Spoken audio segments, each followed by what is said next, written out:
বাগানের মালিক রে খুঁজা বের করছে যে ভাই তোমার গাছের আপেলই হবে, নদীতে পড়ছিল, খায়া ফেলছি, মাফ করে দাও।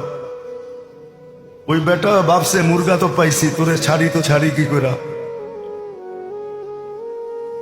বলছে এত তাড়াতাড়ি মাফ করা যাবে না, বাগানে মালিগিরি করতে পারলে মাফ করবো না, এলে করবো না। বলছে ঠিক আছে করবো, মাফ দরকার। দুনিয়ায় মালিগিরি সহ্য হবে, আখেরাতের আযাব সহ্য হবে না।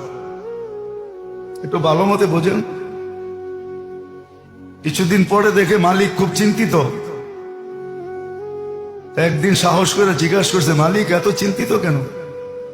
যখনই দেখি এত বড় বাগানের মালিক, টাকা পয়সার তো অভাব দেখি না আপনার, আপনি এত চিন্তায় থাকেন কেন? তো বলছে বেটা তোর কাছে বইলা কি লাভ হবে? বলছে বইলা দেখেন না। বলছে আল্লাহ একটা মেয়ে দিছে, বয়স হয়ে গেছে, প্রস্তাব তো বহুত জায়গার থেকে আসে, রাজা বাদশার ঘরের থেকেও আসে, কিন্তু কোথায় যে বিয়ে দিব সিদ্ধান্ত করতে পারতেছি না। বলছে মালিক এটা তো সহজ, যদি খ্রিস্টানের তরিকায় বিয়ে দিতে চান তাহলে রূপ দেখা দিয়ে দেন, আর যদি ইহুদিদের তরিকায় বিয়ে দিতে চান তাহলে মাল দেখা দিয়ে দেন, আর যদি মুহাম্মদুর রাসূলুল্লাহ সাল্লাল্লাহু আলাইহি ওয়াসাল্লামের তরিকায় বিয়ে দিতে চান তো দিনদার দেখা দিয়ে দেন। বলছে বেটা তোর চেয়ে দিনদার তো আর কাউকে দেখি না দুনিয়াতে, চল আমার বাড়িতে। বিয়ে দিয়া দিছেন, ওই ঘরে আব্দুল্লাহ রহমতুল্লাহ আলাইহি পয়দা হয়েছে। কিয়ামত পর্যন্ত এত বড় মুহাদ্দিসও আসবে না, আল্লাহওয়ালাও আসবে না। সমস্ত আল্লাহওয়ালারা আব্দুল্লাহ ইবনে মুবারকের পায়ের নিচে। বড় পীর বলেন, বড় পীরও ওনার পায়ের নিচে। এত বড় আল্লাহওয়ালা আসবে না।